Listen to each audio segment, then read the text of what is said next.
it's Bridget coming to you again with another episode of Beer with a CFO, and I don't have a beer because it's 9 o'clock in the morning. Well, I'm from Boston, so that wouldn't stop me.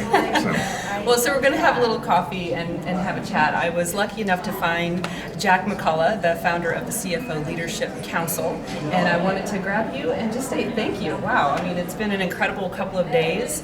We're on day 2. Yeah.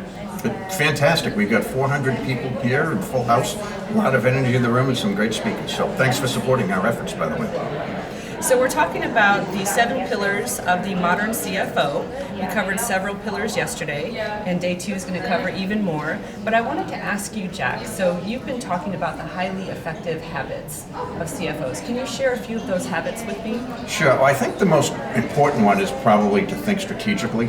The roles really evolved. In the old days, if you were a CFO, it was usually because you were the best accountant in your company. And this evolved over time to a more strategic position.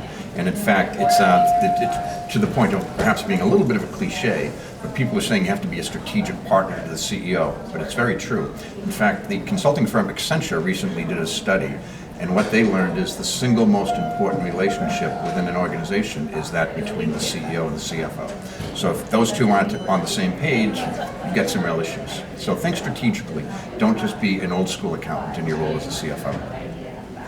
So I suppose the other one would be building high performance teams.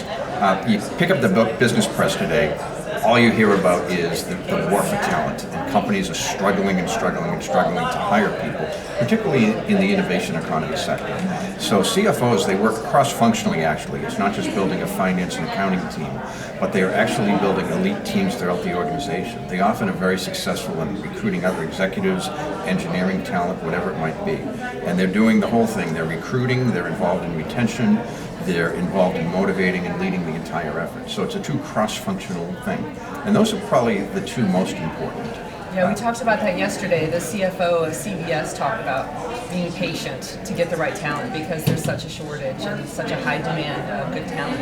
Yeah, and she's a patient person because she actually mentioned the fact that she would actually, if it's not quite a fit, should wait 6 months until the right fit came along. And I'm not built that way, but that's probably why she's the CFO of CBS, right? Right. Well, no other organization is putting out thought leadership content like the CFO Leadership Council, so thank you to Jack and your entire team.